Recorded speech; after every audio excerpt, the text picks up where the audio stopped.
All right, you ready? Yep. Okay. Can you tell us your name and where you're from and your ethnicity, religion?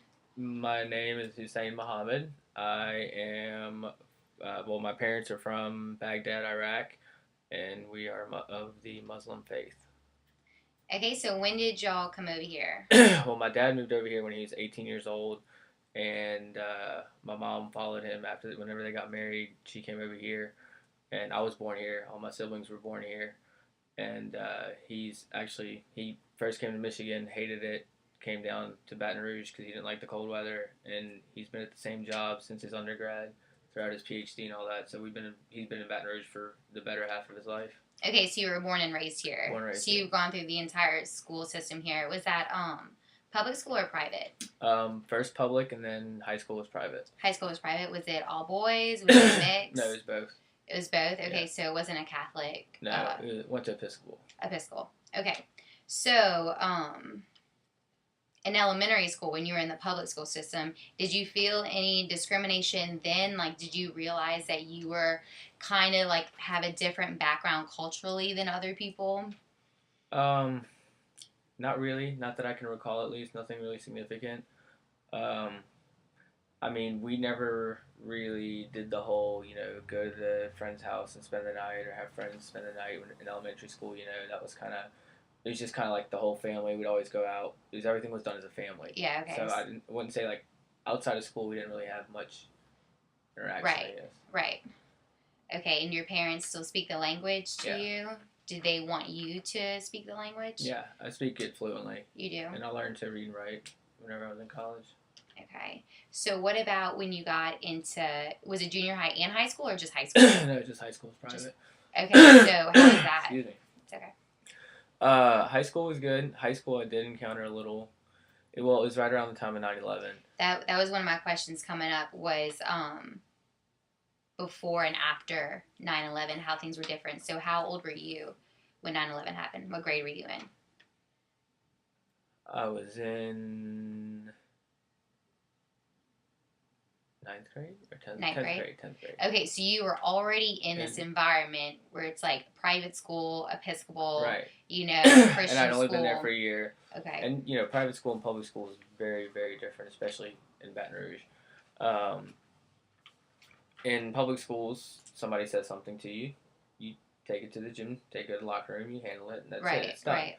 Well, one kind of, I guess, racist remark that I encountered in high school is I was a sophomore, and there's a senior on the football team. I played football, and this is like right around or after 9/11, and they put up the depth chart, and I was above him on it, and so like the locker room had a partition. I was on the other side, and I was on the other side, and he was just like, "Can you believe that Sam Nigger's ahead of me?" And I heard that, and my ears perked up, so I walked over to him, I grabbed him by the neck, and I threw him in the locker, and I said, "Don't you ever refer to me as that again, or say it to my face." So he was referring to you. Yeah. So I got called to the dean's office. What happened? I told him. The dean looked at me and goes, "You should have hit him harder." Okay. Well, that's good that at least the dean had... Yeah, he understood. And after that, I didn't have any issues. There was no issues after that. No, like, what about from a teacher's perspective? Did they come across a little differently towards you after that? No, actually, teachers were very supportive. So they were more like, some teachers pulled me aside and said, "Look, if you need anything, let me know. If anybody bothers you, let me know." The administration took the extra step and said the same thing. Let me know that they're available for us.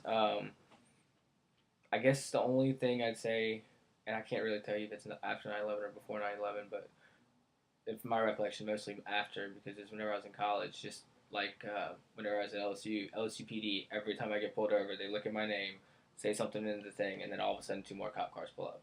Right. So that's kind of like the biggest thing. Traveling is always an issue. Not necessarily for me, but especially for like my mom, because she wears the head wrap. Mm-hmm. So it's like, whenever we're all traveling, she gets subject to random searches. Right. And it's whatever, it's safe. We're fine with it. It's not an issue, but sometimes it just goes over the top. Like, she was actually harassed in New York. My sister was with her. I mean, you see my sister, blonde hair, blue eyes. Right. You wouldn't even think she was of Arab descent. And my sisters kind of started saying, "Hey, what's the deal? You've already checked this. You've already checked this. You've already checked this." And basically, they ended up letting her go, whatever, but they almost missed a flight because of it. So that's really the only, I guess, just upper level. And Right. stereotyping is always an issue. So when you got to college, though, did you feel like in the classroom environment it was more diverse, so it was easier for you to like blend in? Definitely. How many, when you were in your private school in high school, how many people were of your same cultural background? Was there just like a handful? Probably a handful, maybe 2 or 3. Okay. Very few. Right. So you felt more like an outsider, maybe. Yeah, but I mean, then again, see, I was born in this culture, so to me, this is my culture. Right. Now that was also a huge clash between me and my parents growing up because they wanted to instill the Western culture into us because that's where they're from. But here Right. we are in Eastern 20th century civilization Right. at a private school. There are things that are around me. Well, I'm going to want to do that. So like, how did y'all get through that? That's a whole nother story. But like for example, whenever I was 18 years old, I moved out the house. Well, in our culture, you don't move out the house until you're married. Right. So that was a huge issue. My dad changed the locks. We didn't speak for a couple of years. This, that, and the other. So I mean, that just put tension between the whole family. So it's like a constant struggle. Constant struggle, exactly. It's like my dad. In the Arab culture, you're always with your family. So family's everything, everything, everything. Well, if I want to go hang out with my friends, even if I've been at my parents all day, it's like, all right, well, I'm going to leave now. Well, where are you going? We're all sitting here eating dinner. It's like, well, I've been here for 8 hours. They don't get that, So it's always a struggle. Well, perfect. Well, thank you so much. No problem. Appreciate it.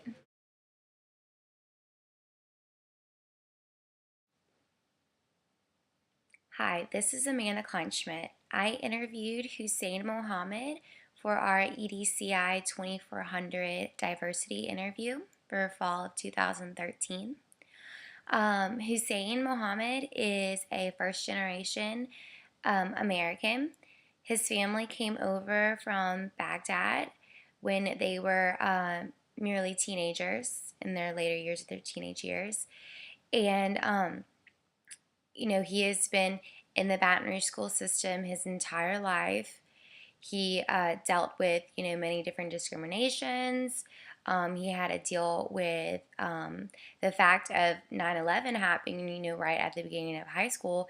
And he did face a lot of discrimination between, other students. But throughout the interview, I did find that the dean and the teachers that he encountered really were more aware of his situation and were very supportive and tried to make sure that he was okay and nobody was bullying him and he wasn't getting discriminated against. And if he was, then proper precautions and disciplinary actions would be taken against those students. So I found that really encouraging, being a future educator, that you just need to be aware of who the students are at home and at school, and if they could possibly face discrimination, how could you handle that and how could you prevent it from worsening or even starting. So that was very encouraging to hear that he had a lot of support from his teachers throughout his education.